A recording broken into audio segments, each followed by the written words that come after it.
Hello, and thanks for joining us again on DDRx. We're so blessed having you as one of our viewers.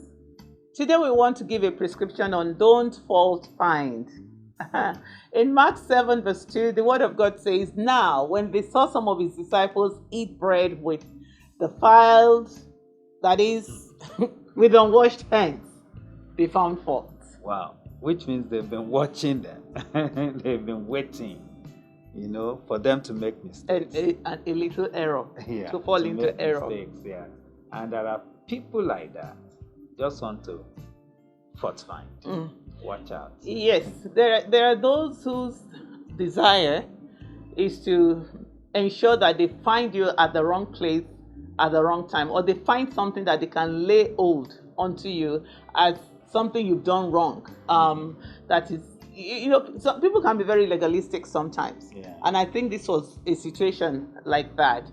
And it's a very interesting scripture because it says here, when they saw some of his disciples eat bread with unwashed hands. Well, for their health, it's good that they wash their hands, but for these people coming forward to begin to lay fault against them, there must be something, because they were always watching out for errors in everything that these people would do. Yeah. And there are some things we just do, carelessly or innocently, they are not really saying.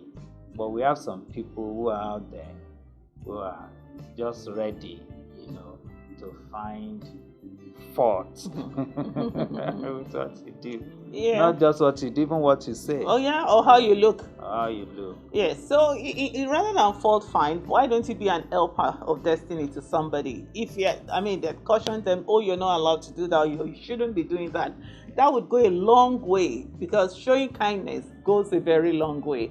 Instead of being the one that's always finding fault with what people do or do not do, what they say or do not say, how they look or do not look, how they sing or do not sing, how they dance or do not sing, how they eat or do not eat. How about being the one that's there for them to show them the right thing to do? And I think we need to show more love. And that's the challenge or the problem the next generation, now generation, have with the older generation. Especially their hairstyle, the way they talk and everything. They just feel that They're being judged already. They are being judged. We need to show more love instead of fault finding.